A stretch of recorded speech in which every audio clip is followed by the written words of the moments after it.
Clearly, it's been a while.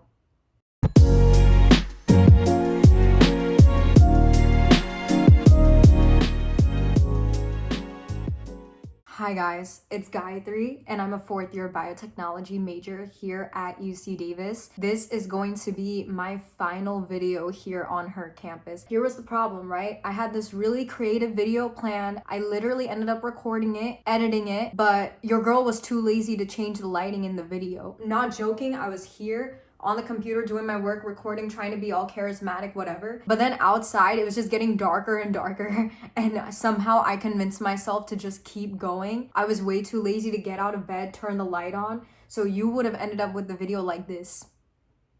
So I probably wasted like 2 hours editing a video that I was never gonna post anyways, but we're gonna run it back this quarter. Another problem when filming that video was, for some reason my computer was not screen recording. I basically would have had to go back and like screen record separately all the tier lists and stuff. And yes, we're doing a tier list. Either way, it would have been so much unnecessary work, but we got it all figured out. I'm back, I'm better than ever. See, I would have liked to wear my glasses in this, right? But then the lighting here is like glaring on the glasses. Maybe if I want to, you know, every now and then.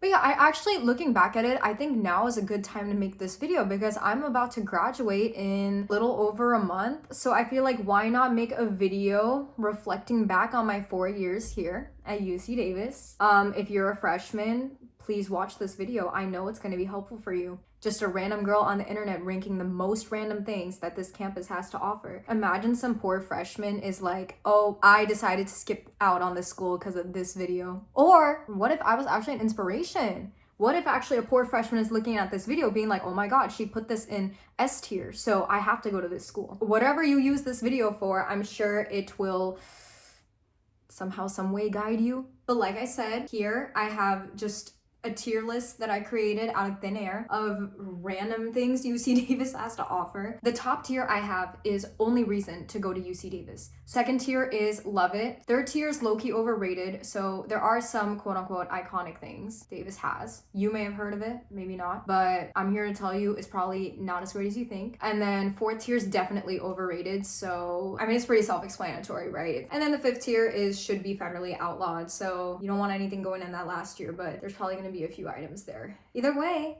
let's get started. By the way, all these photos that I have here, I'm not joking when I say it's just random things that the city of Davis has. It's random things on campus. Literally the first items that popped up into my head when I thought Davis, it went in here. I don't know if it's comprehensive. I think it's comprehensive because we got a lot of different items. We got restaurants, we got classes, we got lecture halls, we got dorms. So hopefully it's all encompassing. Imagine someone's watching this video and they're like, you know what? This is more educational than UC Davis orientation. Either way, we'll get started. So the first photo on here is Alibaba's. They're well known for their breakfast burritos. So only reason to go to Davis, let's be for real, okay? Their breakfast burritos are kind of sweet because they put honey in it.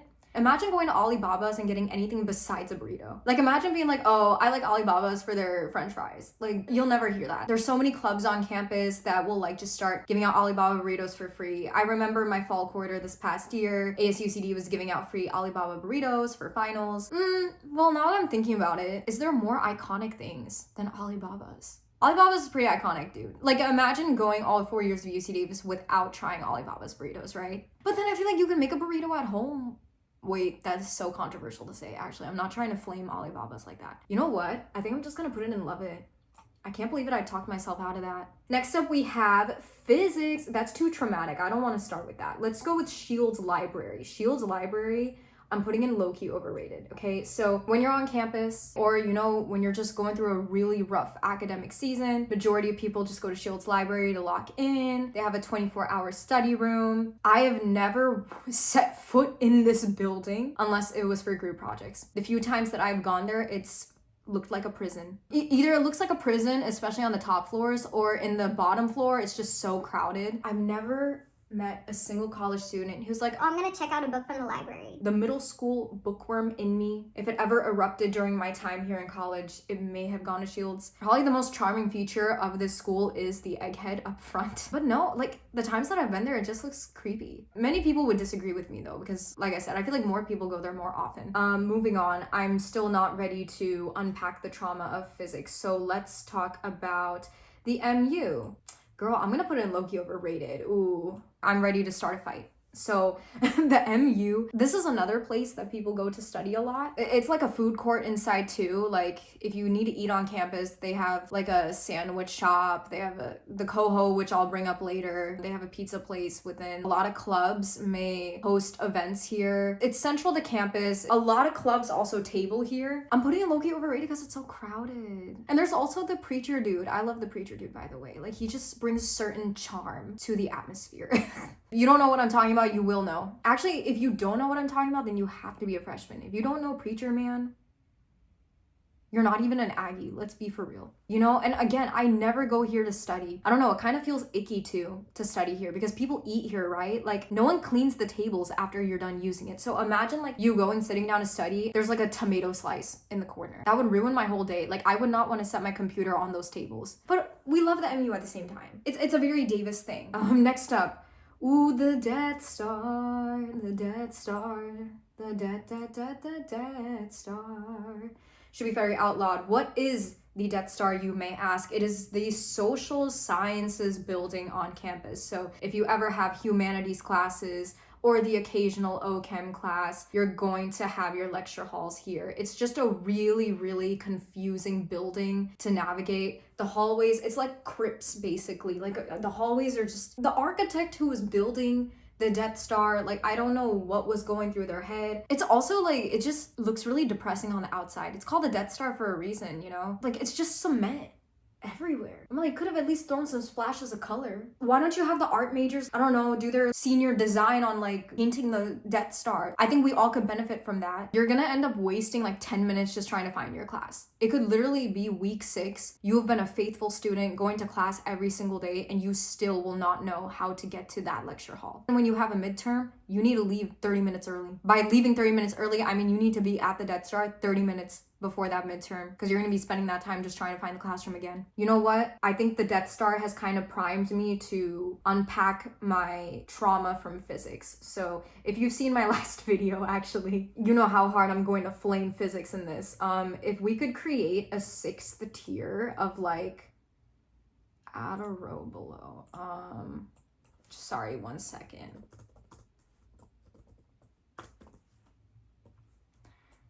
Yeah. I'm just kidding. We'll keep it to the first 5. I hate it when people try to add new tiers in the middle of videos, but I'm talking about Physics 7. I've not taken Physics 9. Yeah, Physics 7. Go watch my other video if you want me to go into more details, but this is truly one of the worst STEM classes you would possibly take. This class got me trying to find the acceleration of me throwing myself down a cliff. Like, I've talked about this before, about how the structure of the class is abysmal. Like, I truly don't know how I went through 1 year of Physics 7. It's better to take this class at a community college than here on campus. I'm telling you that straight up. Like, this is the type of class where even if you had a fantastic teacher, there's no hope sometimes. So, next up we have the Coho. Coho is my homegirl. I'm gonna put her in Levitt. I love the Coho. The coffee is cheaper than Pete's. There's several Pete's coffee on campus. Don't go there. There's also a South Coho that's next to the Student Community Center. Get their coconut iced coffee. I think it's only like $3.45 or something, and it's a large. Tastes divine. Really good deal, so definitely go there. But the Coho in general, their pastries look good. They have different drink options. They give decent drink sizes compared to Pete's. Next up we have UC Davis orientation. I'm going to admit something. I actually loved orientation. Okay, because here's the thing, right? You have to pay like $200 to go to this orientation. A lot of freshmen, they'll go the first day and then they'll just skip because they'll think to themselves, I can figure out things around campus on my own. I don't need to follow this group. But the way I view it is like, if you're with the right orientation group, you can have a lot of fun. Don't expect to stay friends with the people in your group though. Like, I feel like that rarely happens. After the first 2 months of college, I never saw them again.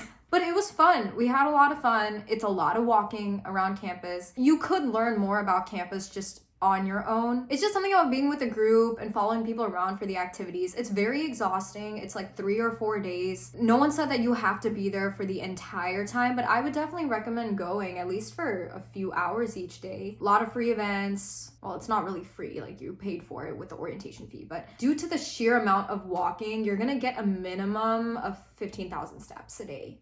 But you don't really have a choice in paying that $200 fee. So you might as well just go. I will say one thing that was really cute. This wasn't a part of orientation, but I remember like I was in Tercero and like these group of people, like they got a projector out and they had Just Dance playing and they just projected it onto the side of one of the dorms. The best thing you can get out of orientation is good friends. For most people, it doesn't happen, but for those few, they're lucky. So who knows, it could be you. Next up, we have IT. I mean, it's IT, right? Like there's ITs everywhere, but I'm gonna put it in Lubbock because they probably have the cheapest boba out of any boba shop in downtown. And it's right next to campus. I think at this point, IT should sponsor me. The amount of times that I've bought their rose milk tea. Unitrans is next. Ooh, girl. I've heard some stories about Unitrans. Okay, there is some tea to spill. I've used all modes of transportation here on campus. I've tried the bus. I've driven a car. I've biked. I've used an electric scooter. I've done all of these and I'm telling you right now, biking is genuinely the best. Unitrans is late. Sometimes the drivers can get crabby. If you have a midterm, you would have to at least like get on the earlier bus, which is like 30 minutes to 1 hour prior. Especially if you live farther in campus, the bus will pick you up an hour before your class, but then to risk not getting late or like not getting kicked off that bus, you may have to take the hour earlier. Because it happens especially on rainy days where like there's gonna be 20 people waiting at a bus stop and then the bus driver is like, sorry, I can only take the first 2. And listen, I only live 10 minutes from campus. The bus still gets us late. You get to class much faster biking. In my opinion, however far you are from campus, it's probably gonna be faster than taking Unitrans. But I definitely think Unitrans is great if you have no mode of transportation. I don't wanna sound ungrateful either because I think we're pretty privileged to have this bus system. Not many campuses do. I mean, yeah, it's a bus system, so obviously it's not gonna be perfect, right? But if you have a bike, just use a freaking bike, okay? It's gonna take 10 minutes.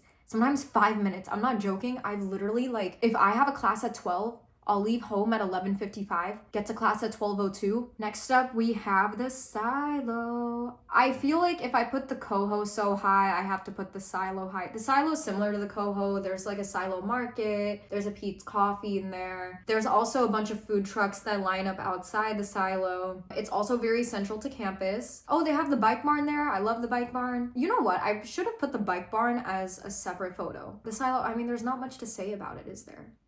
It's just the silo. I will say, do you see this like rooftop thing? If you walk in, it's actually like there's a seating area at the very bottom and you look up and it's like they've designed the interior to actually look like a silo too, so. But similar to the coho, studying here is like if you want the coffee shop energy, then I think the silo is the best, but I'm telling you, the tables are icky. Like, I don't know how you're not self-conscious putting your like naked computer on that table, knowing that there's like croissant crumbs everywhere. Next up, we have picnic day. You see Gun Rock and a bunch of random people sitting on top of, what is that, a golf cart? I said what I said. Actually, the problem with picnic day, it's so crowded. They're gonna bring out this huge, beautiful looking itinerary, right? Ooh, you got the Doxy Derby, you got Orphan Kitten Project, you got the Children's Discovery Fair. Oh my goodness, like I'm gonna go here first, then here first. Like that was me my freshman year. Me and my friends, we were like, okay, from this hour to this hour, we'll go to the Laser Maze, Kemper Hall, and then we'll go to the Orphan Kitten Project. We could only attend like 2 events and we had like 5 to 10 on our list. Because the problem is the lines get so long, you end up just waiting in line most of the time, and most picnic day activities start at 10 and end at like 2 or 3. And on top of having to walk around campus and how much time you're wasting doing that, like you don't get to have as much fun. There's obviously a lot of parties that happen throughout the day. Like I've heard the cops shut them down pretty fast. So your best bet is to just plan something with your friends, or you have to pick 1 or 2 activities each year to go to and get there really early. This past picnic day, I knew one thing: rain or shine, I'm going to Orphan Kitten Project. I woke up at 7, went to campus, waited in line at 8:30. The Orphan Kitten Project only opens at 10, y'all. And then they passed out tickets, and we had a 15-minute appointment time to come in and pet some kittens. So I ended up getting what I wanted, but only because I planned so far in advance. And this was after 3 years of learning the hard way that you have to get to places early. And then nowadays, a lot of picnic day events, you have to reserve a ticket to even go. Like, I'm looking back, I'm really sad. I didn't get to go to a lot of events. Like, I never got to see the Dance Dance Revolution competition. I've seen the picnic day parade a few times. I got to see Gary May. The best event of picnic day, taking a photo with Gary May. I know, right? Like, hearing someone coming here talking crap about picnic day is kind of wild. Like, that's not giving Aggie pride, I know, but I think a lot of people know what I'm talking about. By the way, I don't know who's exactly going to be watching this video. If you are a UC Davis student, thank you for the support. I feel like I'm explaining a lot of this in depth for freshmen or incoming Aggies. Hey, I recommend you guys do this tier list too, okay? This is not a public tier list. I don't know, can I put a link in the description? I don't know why someone would want to do the tier list with me. You guys probably have better things to do, but hey, if you want to, like, you know, kind of interact as I'm doing this too, love the energy. Thank you. Next up, we have another very, very, very traumatic photo, which is schedule builder. Schedule builder, schedule builder. I have nothing against schedule builder itself. I have something against the pastime registration system. So for those of you who don't know, how you register for classes here at UC Davis is clicking a button and praying. I'm not joking. So what we have here is Schedule Builder. This is the website you go to plan out your schedule for the quarter. And then every student is assigned a pastime. This is a specific time and day that you log on and you register for your classes. You've heard people say it before. It is like the Hunger Games. You just gotta go, you gotta click that button, you gotta hope you get into all your classes. I think it's a very inefficient system. I was flabbergasted.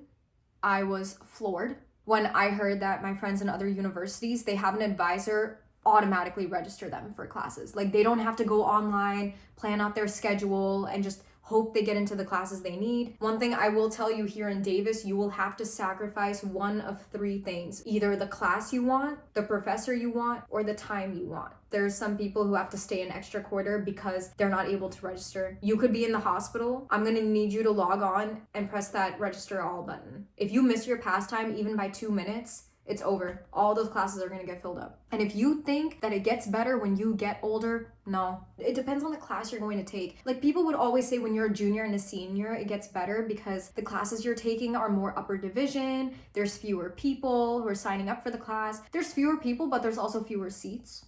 Also, some classes, a lot of people of different majors are gonna take it. For example, as a junior, when I took physics, this was a very impacted class. Like, we had people from all sorts of majors. There are people who can only get into an 8 a.m. discussion or a 7 to 10 p.m. discussion. And if you're someone who has limited transportation, like, it just makes your life harder. For our mental health, spiritual health, physical health, the pastime system should be outlawed. Next up, we have another traumatic thing, but I think I need a little rest. Pastime system is already so traumatic. So now we will go to, what is this? Is this Quarto? I think that's Quarto. Do you see how irrelevant Quarto is? I couldn't even tell what that photo was.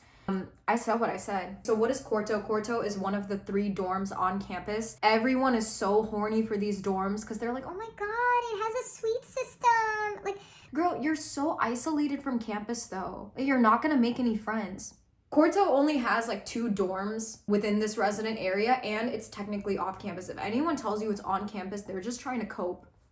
They know they're isolated from the rest of us. Because it's right next to Trader Joe's. You have to bike if you want to get to campus for sure. I mean, you don't have to take the bus. You could technically walk, but you're still like, you're kind of far from campus. So a lot of people, like, they don't have that luxury of going to class and then immediately going to their dorm. Like, I've known of people who lived in Quarto just staying on campus all day. The dining common here is also pretty mid. But like I said, people are so horny for these dorms because it's a suite system. It's like you have a living room space, And then there's like, is it like 3 people living on one side, 3 people living on the other side?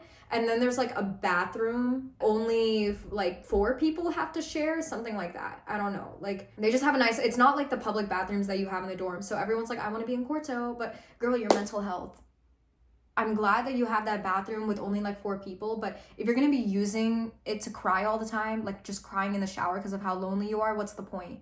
I know that I would have been incredibly depressed living in Quarto. I mean, I was already depressed as a freshman, but in Quarto, it would have been so much worse. Like, imagine if you have a club or you have a meeting that ends at 10. Who's gonna get you home, girl? Like, it's so far. Dude, the fact that Trader Joe's is closer to campus than Quarto says a lot. And Trader Joe's is not that far, I agree, but like, it's a resident area. You should be on campus. But I think due to like how many students attend Davis, they had to build this separate dorming area. But yeah, I'll die on the hill that I said Quarto is the worst residence area. Okay, you can fight me in the comments. I encourage it. Next up, we have the ARC. You know, I just realized I've not put anything as the only reason to go to Davis. It's kind of lonely up here. I'm really not that picky. I'm sure there's many things on here that can go up here. I'll move Alibaba's up here. It's so lonely. Yes, you're paying 20 grand a year. I don't care. If it's for Alibaba's burritos, just do it. What did I just put on here? Oh, the ARC, right? I put the ARC in Love It, okay? Your part of your tuition goes towards supporting the ARC, activities, recreation center, basically the gym. They also have a lot of free classes you can take, dance classes, boxing classes. It's a good incentive to work out, although I don't like how crowded it gets. Once I started going to the gym in my apartment complex, I was like, it's way more chill here. I would rather be going here than the ARC. Because there was a period of time this year that I had to go to the ARC. Do you know how uncomfortable it is? You're struggling to do the lat pull down, and there's someone in the corner just waiting for you to be done. It's like you could have literally planted your booty on that seat. You're getting the equipment ready. Someone's already waiting for you to be done. That was happening over and over again when I was at the ARC, and I was like, I don't remember this from freshman year. But I also didn't lift weights freshman year. So especially after 6 p.m. I would say 6 to 9 p.m. it gets really freaking crowded. So plan out accordingly. However, no excuses.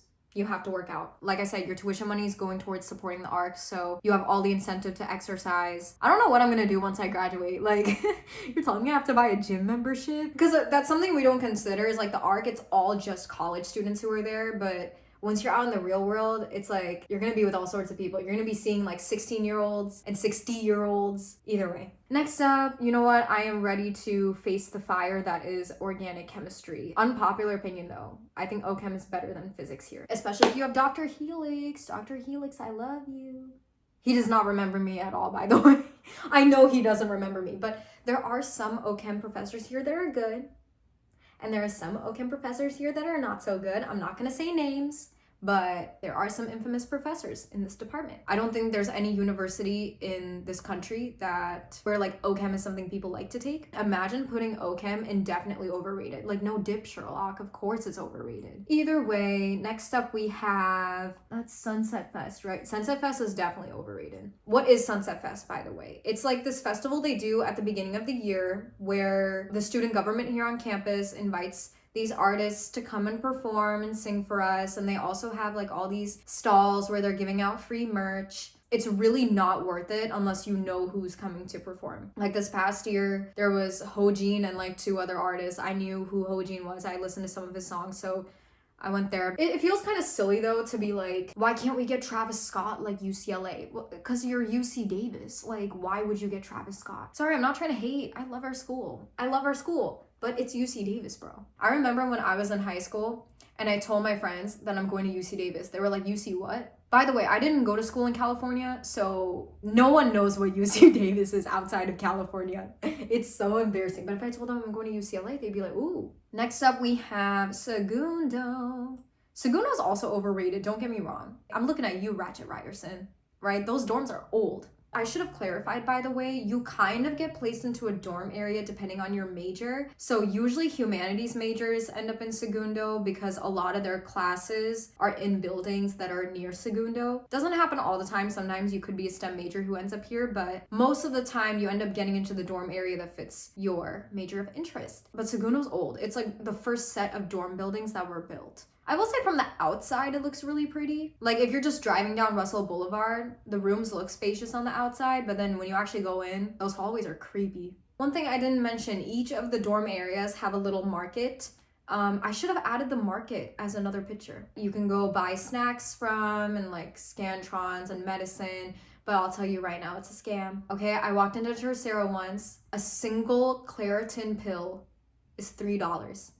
Just hike to Trader Joe's at that point. Okay, burn those calories, because that's how they get you, bro. They're like, oh, look at us. We're right next to your dorm. You can come get ramen from us at any time. Yeah, like $6 ramen, wake up. Another thing I was supposed to talk about is the dining commons in each of these dorm areas. Segundo Dining Commons was known for being the best, but Tercero kind of dominated by my year, which was like 3 years ago. And I think Tercero is still one of the better DCs now. It's funny because Segundo, Tercero, and Corto, they all have the same menu items each day, but somehow just the way the food tastes is better. But yeah, Segundo, I know they still have the Mongolian wok. I remember that teriyaki sauce running through my veins. I would eat that same item every single day. But can I just say though, I'm not sponsored by anything. I genuinely think that the dining commons is much better here than other universities. Like, we tend to hate on the DCs here. I think the only problem with the DCs is variety. Like, they end up serving the same food item like each week, but I feel like the quality of food, it is so much better than other universities. For example, I had this friend who was vegetarian and she was going to school in the Southeast. They had no vegetarian options in her university. She had to eat at like Subway every day.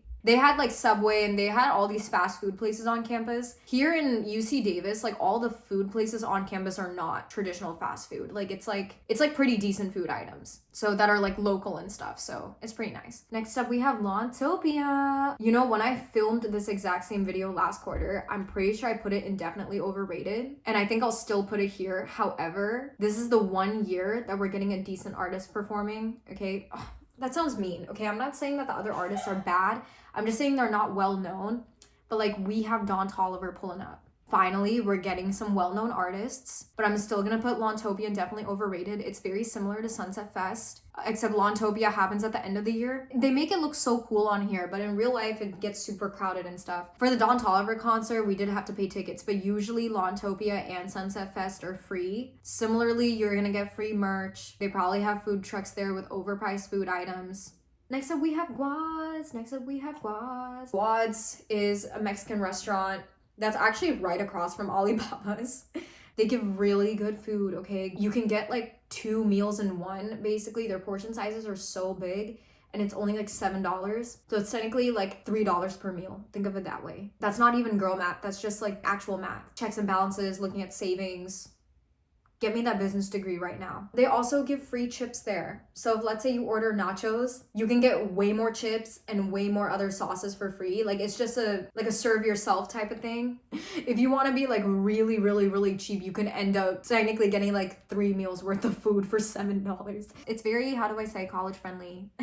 Next up, we have the farmer's market. I love the farmer's market. It's a very stereotypical Davis thing. A lot of their food is overpriced there too, but you know, it's the market. It's so cute. Go there just to get the bag. Like the farmer's market, UC Davis bag with the cute watermelon. I've gone there like once or twice. Like it's just nice to walk around and stuff, and you can say that you've gone. You know, support the locals. Support small businesses. Next up, we have Crepeville. Crepeville, I'm gonna put in low-key overrated because they're not open very long. They're open on the weekdays, but who's gonna go to Crepeville on a weekday, right? And then on weekends, they're only like open until 2 or 3. And I'm like, I don't want to hear this attitude of like, oh, you can't eat breakfast past 4. Like, be quiet. It was just all these companies that were like, you can only eat pancakes and crepes before 3 p.m. Like, no, wake up. Why are you being limited to this framework? Broaden your horizons. You can eat crepes past 3 p.m. Clearly, Crepeville has not gotten that down. Okay, look how nice the building is on the outside too. I've been there once, and their food is okay.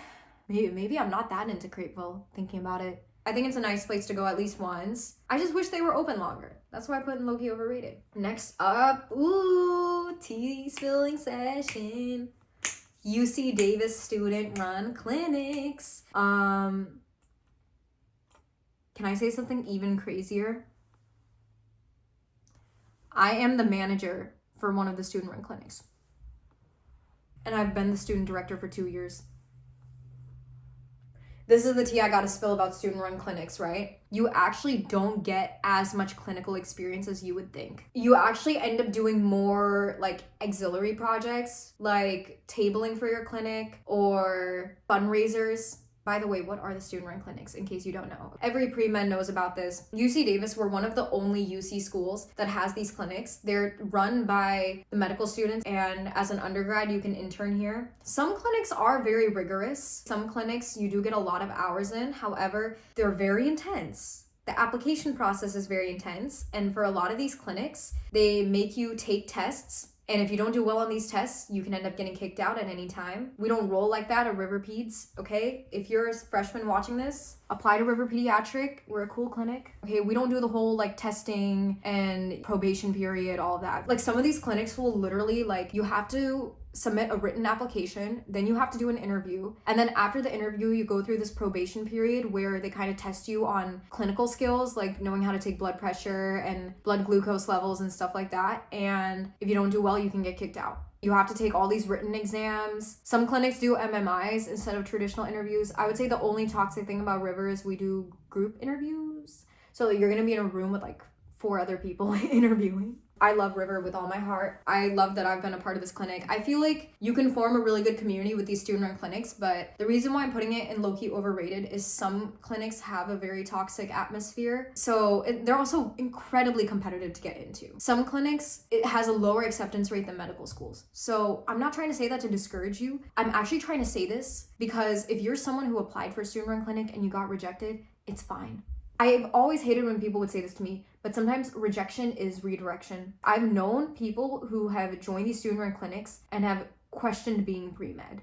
Like after attending these clinics, they were like, wait, do I even want to be a doctor anymore?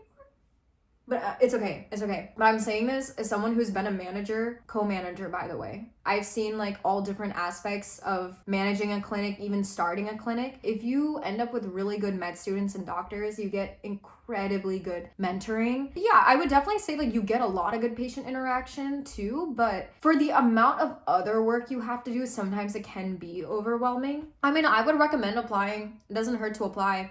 But it's okay if you don't get accepted too. There's other ways you can get clinical experiences, don't worry. Next up, we have Open Rice Kitchen. Open Rice Kitchen. Another college-friendly restaurant. I love how we only have restaurants on the only reason to go to UCD. None of these are associated with the campus whatsoever. Open Rice Kitchen is actually my favorite restaurant because similar to Guad's, they give really good portion sizes for such a cheap price. For orientation, we got to go to downtown, and Open Rice Kitchen was giving $1 boba. Their boba drinks are like this big, y'all. How do I depict this in a 3D form? Here, I have a plant. Time out. No, I need you guys to understand this, okay? Do you see this? This is how much boba you get for $2. They only have 4 flavors, yes, but it tastes pretty good. And it's for $2. Why are you complaining? And they don't just give boba, right? Like they give Asian food. Mainly, I love their kimchi fried rice. I would live and die for their kimchi fried rice. Really friendly people there too who work there. My friends from other schools, whenever I've tried to charm them, I would bring them to Open Rice and be like, yeah, do you see that? Singapore noodles? $7. Not even I think 7 is the pricier items. Most of their items are like $6. So yeah, go check out Open Rice Kitchen. Next up, we have Sciences Lecture Hall. Okay, this is a lecture hall. So I'm obviously gonna put in low-key overrated. However, it has a sentimental place in my heart. The first ever college class I had was in this hall. Chemistry 2A, 9 a.m. I even remember the exact seat I sat in. It was like D6 or something. It was the edge seat. It was like the edge-most seat. 4th row from the front. Yes, I'm a nerd, okay? I sit in the front 4 rows. I have to. That's the only way I focus. But I don't know. I mean, it's a lecture hall. I guess it's technically an older lecture hall. Like, it has chalkboards everywhere, but you'll probably have a class here. Especially if you're a STEM student, you're gonna have some class here. I've had HD 12 here. I've had BIS 2A here. Oh, I've had Chem 2B here as well. Next up, we have Tercero. I mean, Tercero is also, like, it's literally a dorm area, but just because I'm biased, I'm gonna put it in Lovett. I do believe Tercero is the superior dorm area. We're closer to a lot of things. Like, we're closer to Latitude, which is another dining common area. And then we're closer to the Silo. Dude, you know those people who try to defend Segundo? They're like, the Seguna's better. We're near the Arc. We're near the frat houses. imagine saying that you're closer to a gym than you are to your actual classes. You don't have to go to the gym every day. I mean, technically you don't have to go to classes every day, but you're gonna have at least one required class each day, right? Like you're gonna have to be on campus at some point. So we're near the cows. You're done. We win. Sorry. Me trying to start a fight for no reason. Yeah, I mean, look at those buildings, bro. They're so pretty. Tercera's so pretty at night, just walking around. By the way, you know how when people depict college, they always depict these dudes who are sitting in the grass, like playing the guitar, surrounded by all these girls. I've seen that a lot here in Tercera too. And there's a lot of cats too. There's like cats everywhere. It's so cute. Such good energy. The dining commons here in Tercero, I mean, it's slightly better than Segundo, but people get pretty tired of the dining commons after a certain point just because it's the same food over and over and over again. By the way, I didn't get into specifics. So the dorms in Segundo and Tercero are like, you could be in a double or a triple. If you ask me whether it's crowded, it kind of is. It can be. But you learn to work with it. For me, I didn't care as much. I can be pretty flexible when it comes to living situations. Like, I don't really require much. But some people might get pretty frustrated because it can get crowded. Usually the setup, if you're in a triple, is like there's a bunk bed and then there is like a separate lofted bed, they call it. Or is it a loft? I don't think it's called a lofted. A lofted bed is like when your bed is here and then your desk is under the bed, I think. But there's another single bed. So think about that as you're trying to book your dorm and your room and all of that. I was a top bunker. I love the top bunk actually. You get enough privacy there and it's like you get to overlook everything. And then there's less incentive for you to go in bed and do work. So yeah, it keeps you productive. As far as the public bathrooms go, yeah, sometimes they can be nasty, but then you learn to live with it. And can I just say, we are pretty privileged that like in our dorms, we get our bathrooms cleaned every day. Apparently there's other universities where the bathrooms don't get cleaned often. That's nasty, bro. I will say 2 things to watch out for. Number 1, if you're taking a fat dump and the janitor walks in like, hey, I'm gonna clean.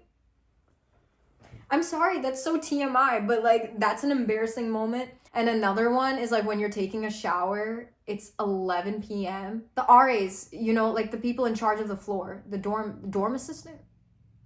I love how I don't even remember. They're gonna knock on that door so hard, barge in, and scream, is everything good in here? So plan out your dump schedule, plan out your showering schedule to avoid unwanted parties. And people might wonder, like, do the bathrooms get crowded because you're sharing these bathrooms with like 20 people on one floor? Surprisingly, it doesn't get that crowded. Like I feel like anytime I've gone to the bathroom, most of the time I would be the only person in there or like at most one other person. There have been a few times where I would try to take a shower and then like there's already like the showers are already occupied, but then you don't have to wait that long. So I've actually never had major issues with that.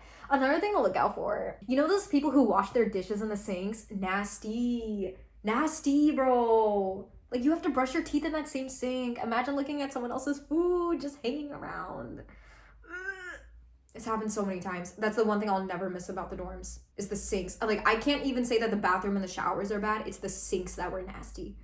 But yeah, 100%, like, sharing a public bathroom and stuff is not great. But I would rather power through that than, like, be lonely in Corto. Okay, yes, I'm still coming after you, Corto. Next up, we have Latitude. I like Latitude. Latitude is the best you know what though, looking at this, it's kind of weird that I'm putting Tercero so high. Like it's to really make it clear that I think Tercero is better than Segundo, I'll put it in front of Segundo. I'm so petty sometimes. Latitude is actually another dining commons on campus. It's open to everyone. Another thing I want to clarify, all the dining commons on campus are open to all residents. So just because you live in Tercero doesn't mean you only have to go to the Tercero DC. You can also go to Latitude. They serve international food. Sometimes they do try, sometimes they are authentic, but most of the time they're not. Sometimes they had dal that was really good. Like, yeah, they give different food items. They give shawarma, japchae noodles. They always give this andino bowl, which is just like a burrito bowl. Similar to the Mongolian wok, I would eat that like every day sometimes. But I would say Latitude has the least variety compared to the other DCs. Like, even though they give international food, it's gonna be the same food for like a whole week. But I mean, I feel like the quality of the food is best here. However, they are not open for breakfast. So, but who eats breakfast anyways, right? Like, I never ate breakfast. Next up, we have, you know what? I want to do the Arboretum next, okay? Arboretum, I know. People are gonna want to throw hands.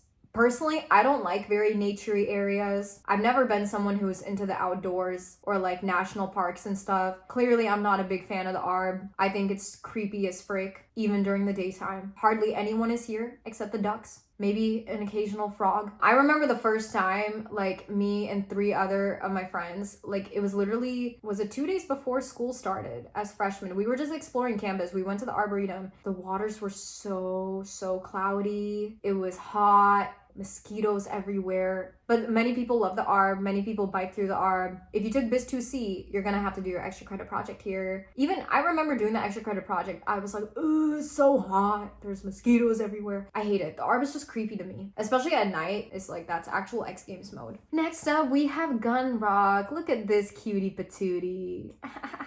Yeah, I said what I said. Look at that.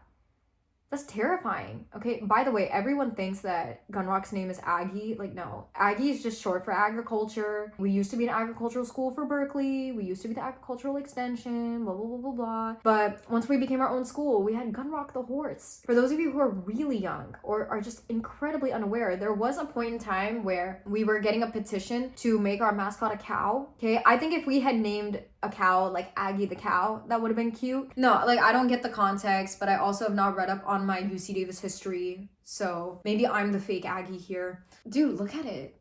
Like that's a sleep paralysis demon.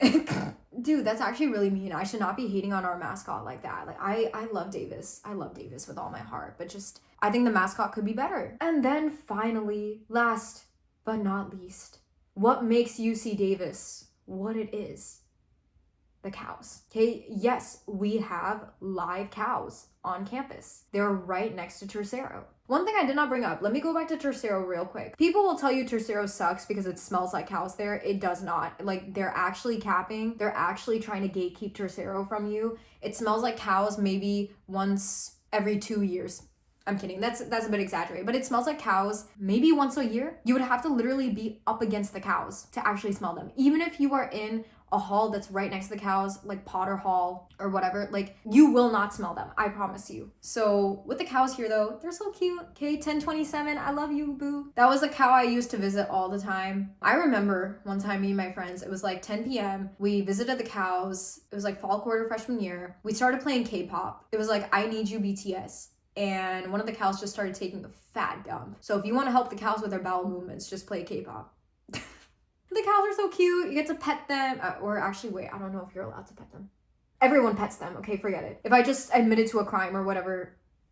Like, everyone does it. I'm not going to tell you to not feed the cows. I don't think you're supposed to feed the cows. They have grass, like, underneath. Like, obviously, you feed that to them, but maybe you're not allowed to. I don't know. Just be careful of them biting. I'm not saying from personal experience. I'm just saying in general. I want to visit them once before I graduate. Oh, now I'm getting emotional reflecting back on all of this because we're done, guys. We're done with this tier list. Wow, like let me just do one quick look, make sure I agree with everything. Did I explain everything I wanted to explain? You know, I realized I talked more about food this whole time than anything genuinely substantial.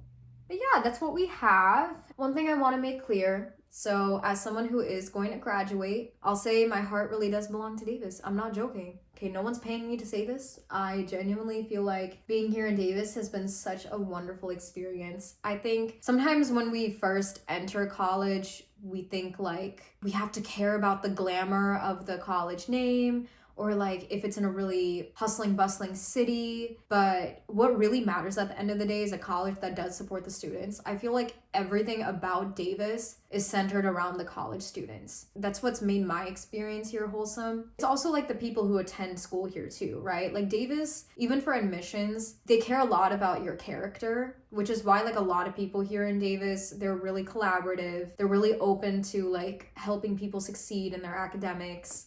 I feel like so many stressors that other college students may experience, you don't have to worry about it here. But yeah, you know, if you've seen me like ranking all of this, obviously a lot of these things don't sound so glamorous, like farmers market, silo, or like library, MU, whatever. But ultimately, you want to be in a place where you feel comfortable, where you're not so self-conscious. You don't feel like you have to put up an image or put up a front. I feel like it's not hit me that I'm a senior now. And I don't think it's really gonna hit me until I'm at graduation. Like, I've literally bought my graduation clothes and stuff, and it still did not hit me. By the way, thank you for your patience. If you are someone who's been attending Davis for like 2-3 years now and you're watching this video, I explain a lot of things in great detail. You probably know about it already, so thank you for listening in. But if you are a freshman, I hope this was somewhat educational. Maybe not entirely, that's all right. I want to say thank you guys for coming along with me on this journey at her campus. I've always wanted to start my own YouTube channel, even in high school and stuff, but I just like never imagined I could do it. So having this opportunity to make these fun videos for you guys. The main goal I've had for all these videos I make is to be more informative and to tell you guys information that I wish I had. My most popular videos have always been about STEM classes, but I hope even with this video, which is just like a really crack-headed random items about UC Davis, I hope somehow you found some valuable information. Thank you guys so much for joining me on this journey, and thank you so much for supporting her campus at UC Davis. Please make sure to like and subscribe to our YouTube channel, as well as follow us on Instagram. With that, I might see you. Bye.